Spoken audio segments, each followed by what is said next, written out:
Assalamualaikum warahmatullahi wabarakatuh. Waalaikumsalam warahmatullahi wabarakatuh. Alhamdulillahi rabbil alamin. Wassalatu wassalamu ala asyrafil anbiya'i wal mursalin Sayyidina wa maulana Muhammadin wa ala alihi wa sahbihi ajmain, amma ba'du. Puji syukur marilah senantiasa kita panjatkan kehadirat Allah Subhanahu wa ta'ala yang tidak henti-hentinya memberikan nikmat-nikmatnya kepada kita semua, antara lain nikmat iman, nikmat Islam, nikmat kesehatan, dan nikmat panjang umur, sehingga kita dapat menjalankan perintah-perintahnya, yaitu sholat maghrib berjamaah dan dilanjutkan dengan menuntut ilmu di jalan Allah. Salawat dan salam semoga Allah limpahkan pada junjungan kita baginda Nabi besar Muhammad sallallahu alaihi wasallam beserta para keluarganya, para sahabatnya, dan kepada kita sebagai pengikut ajarannya. Seperti biasa, marilah kita awali ta'lim kita dengan membaca surat Al-Fatihah ila hadratin Nabi Mustafa Rasulullah sallallahu alaihi wasallam wa ila muallifi hadzal kitab Asy-Syaikh Al-Imam Barakatul Anam Abdullah Ba'lawi Al-Haddad rahimahullah, nafa'ana Allahu bihi wa bi 'ulumihi fid dharain amin. Al-Fatihah. A'udzu billahi minasy syaithanir rajim. Bismillahirrahmanirrahim. Alhamdulillahi rabbil alamin. Ar-Rahmanir Rahim. Maliki yaumiddin. Iyyaka na'budu wa iyyaka nasta'in. Ihdinas siratal mustaqim. Siratal ladzina an'amta 'alaihim ghairil maghdubi 'alaihim waladdallin. Amin. Marilah kita lanjutkan pembahasan kitab An-Nasaihud Diniyah ini. Sekarang halaman 49, baris kedua dari bawah.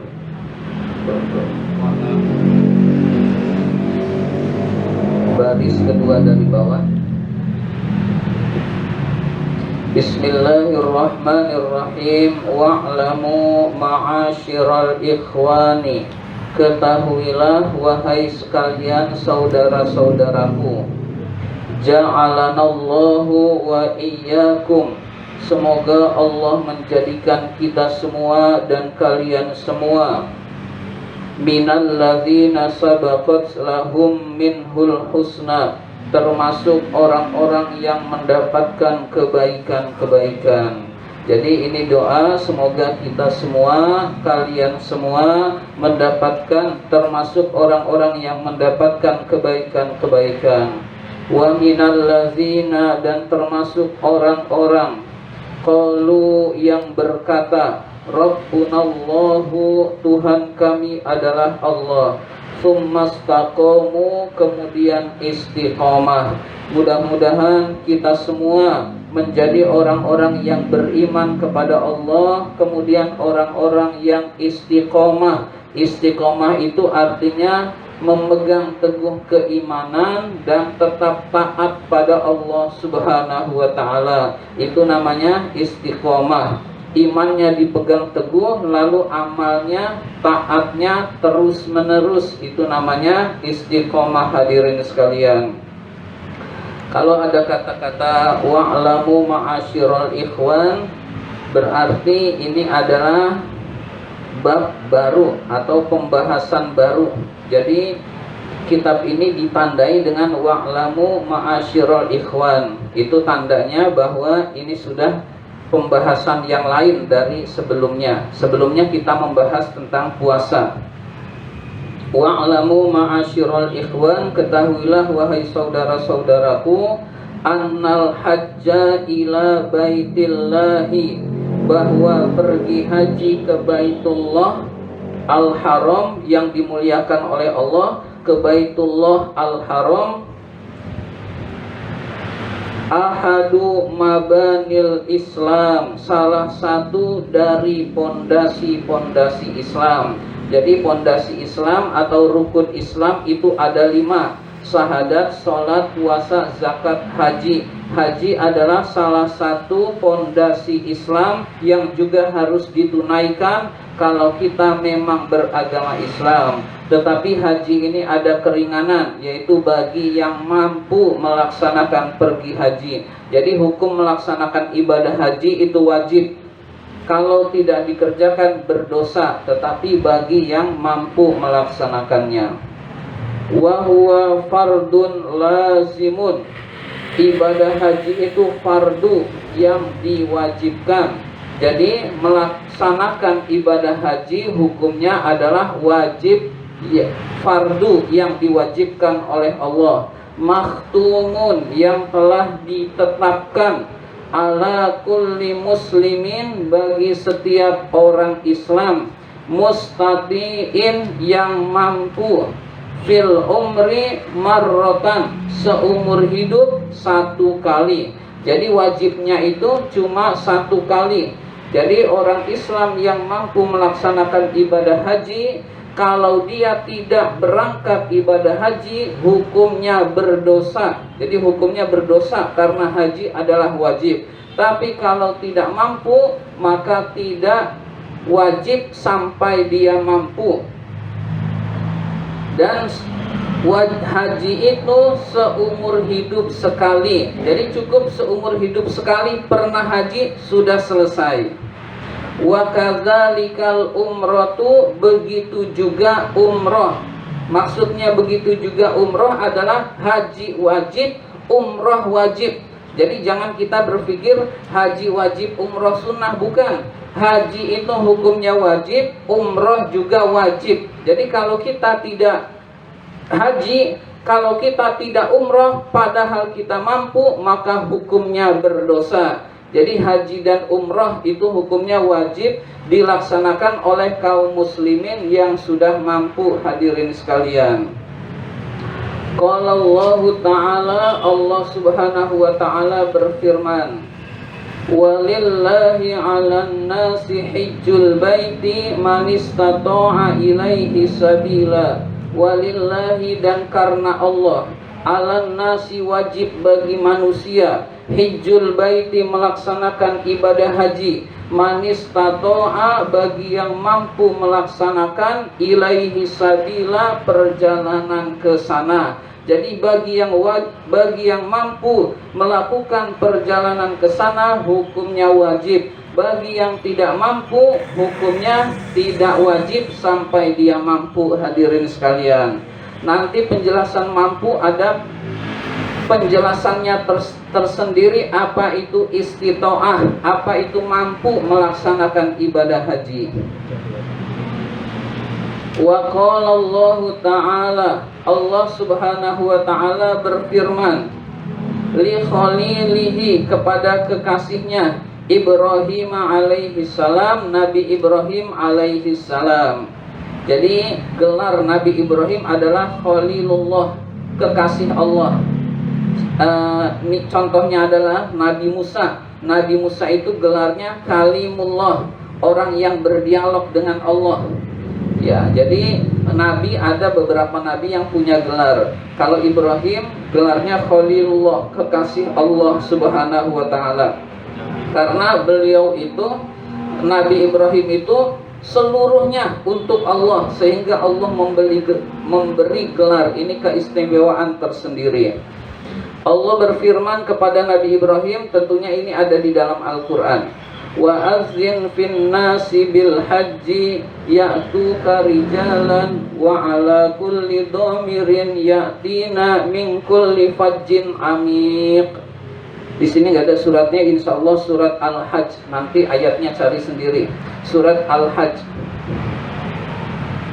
Wa azzin, dan serulah, panggillah, finnasi, manusia, bil haji, untuk melaksanakan ibadah haji. Wahai Nabi Ibrahim, panggillah manusia untuk melaksanakan ibadah haji.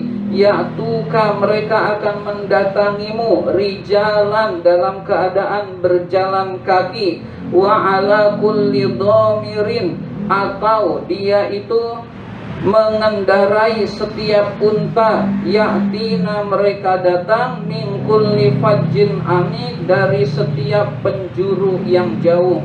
Jadi wahai Ibrahim, panggillah manusia untuk melaksanakan ibadah haji.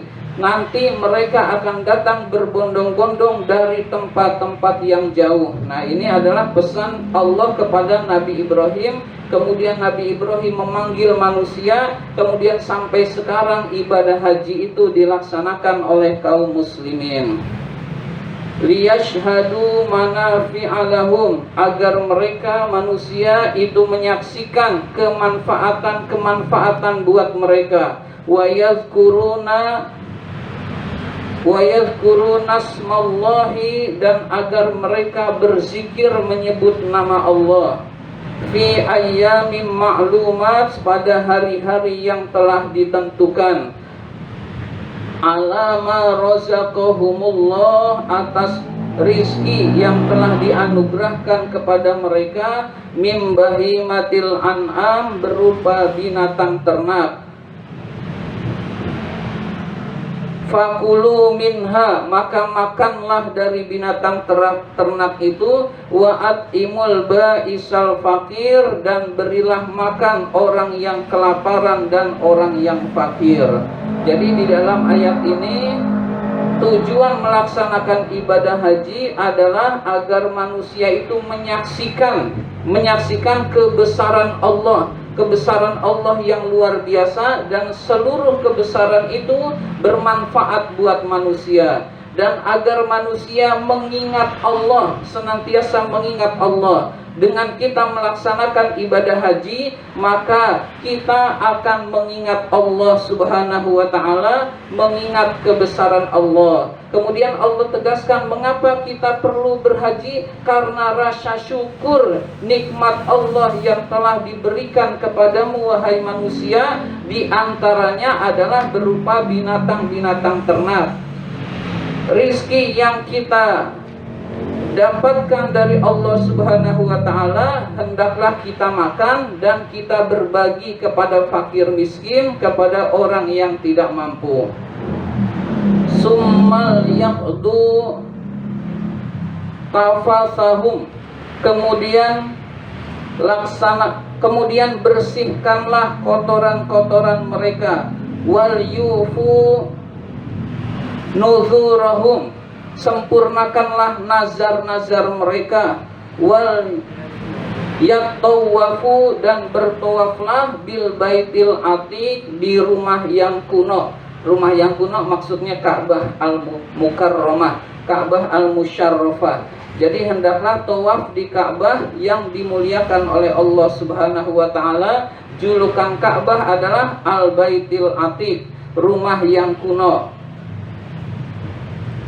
Zalika, itu adalah perintah Allah. Wa may yu'azzim hurumatillahi, barang siapa yang mengagungkan kehormatan Allah, fahuwa khairul lahu inda rabbih, maka dia baik di sisi Allah Subhanahu wa ta'ala. Nah, ini adalah ayat tentang perintah melaksanakan ibadah haji, bahwa ibadah haji itu hukumnya wajib bagi kaum muslimin yang mampu melaksanakan ibadah haji ke sana. Kalau dia tidak melaksanakan ibadah haji, hukumnya berdosa. Dan sebaiknya kita kaum muslimin jangan menganggap tidak mampu, tetapi kita hendaklah menabung agar kita bercita-cita untuk melaksanakan ibadah haji. Mungkin ada yang berpikir kan lagi corona, insya Allah setelah corona kita bisa. Belum tentu setelah corona ngumpulin duit kita masih cukup, hadirin sekalian. Jadi nabunglah mulai sekarang. Kita jadikan dunia ini mazra'atul akhirah. Dunia ini adalah untuk menanam untuk kehidupan akhirat, hadirin sekalian.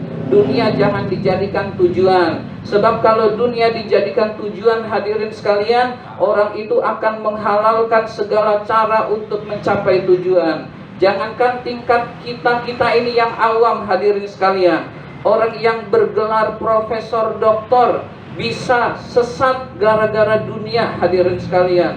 Orang yang gelarnya kiai haji, dia alim, ilmu agamanya tinggi, dunianya dijadikan tujuan, juga bisa sesat, hadirin sekalian. Juga bisa tergelincir sehingga jabatan yang jadi tujuan. Ada kejahatan-kejahatan dia diam gara-gara sudah menikmati jabatan, hadirin sekalian. Maka kalau orang yang sekelas-kelas tinggi aja, gelarnya kiai haji, ilmu agamanya tinggi, bisa tersesat, apalagi kita. Jadi oleh karena itu adalah kita niat yang ikhlas, mengharapkan keridhaan Allah Subhanahu wa ta'ala. Jangan jadikan dunia ini tujuan. Dunia itu adalah mazra'atul akhirah, tempat menanam untuk kehidupan akhirat. Suka ataupun tidak suka, uang yang banyak kita tinggalkan. Suka atau tidak suka, istri kita yang cantik akan kita tinggalkan. Suka atau tidak suka, kendaraan yang bagus akan kita tinggalkan seluruhnya, hadirin sekalian. Kalau dunia dijadikan tujuan, orang itu akan tersesat dan akan rugi. Nah, jadi dunia itu untuk penunjang taat pada Allah. Di antara taat pada Allah adalah menunaikan ibadah haji. Nah, kita menabung untuk melaksanakan ibadah haji. Gak punya duit, pengen korban, nabung buat korban. Gak punya duit, pengen berzakat, kita berusaha jadi orang kaya. Tujuannya biar bisa berzakat, biar bisa nolong orang, hadirin sekalian. Jangan kayanya yang jadi tujuan, tetapi tujuannya bisa ibadah dengan kekayaan yang diberikan oleh Allah Subhanahu wa ta'ala. Wa qala Rasulullah sallallahu alaihi wasallam, Rasulullah sallallahu alaihi wasallam bersabda, bunyal Islamu, Islam itu didirikan ala khamsin, atas 5 dasar. Jadi ini yang disebut dengan rukun Islam.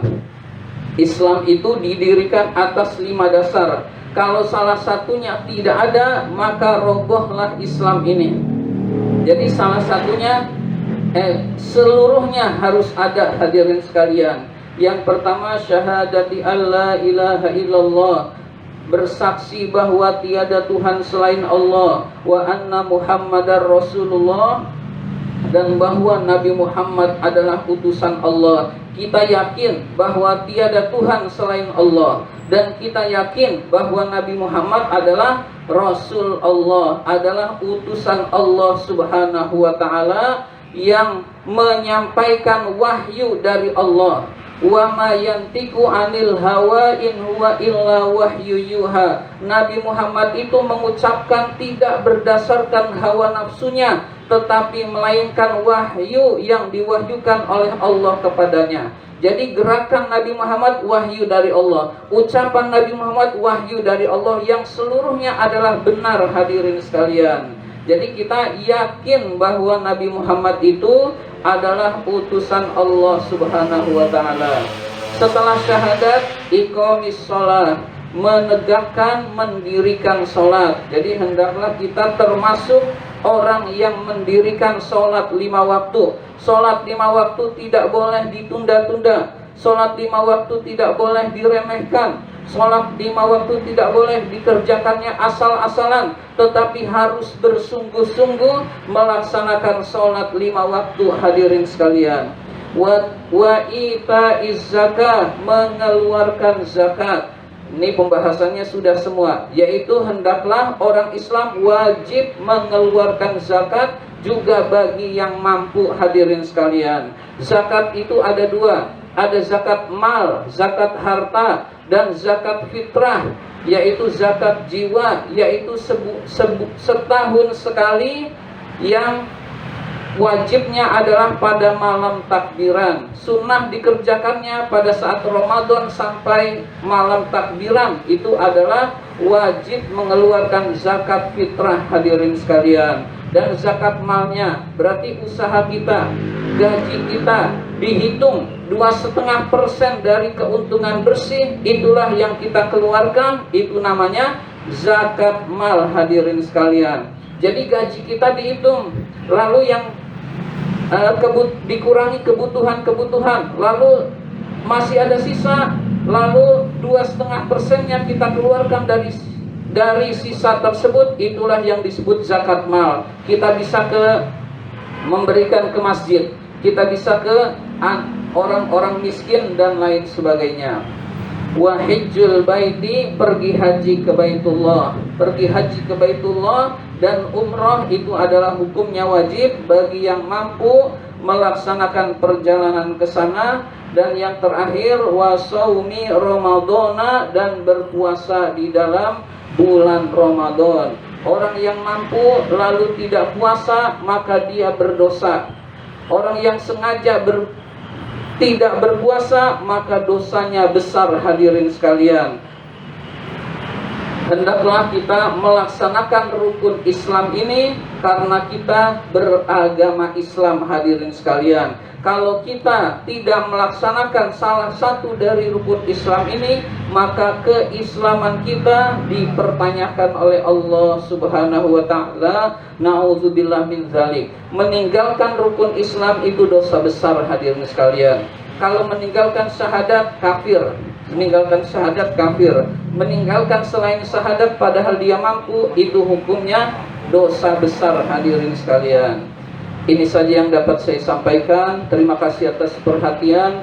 Mohon maaf apabila ada kata-kata yang kurang berkenan. Wabillahi taufik wal hidayah. Wassalamualaikum warahmatullahi wabarakatuh. Waalaikumsalam warahmatullahi wabarakatuh.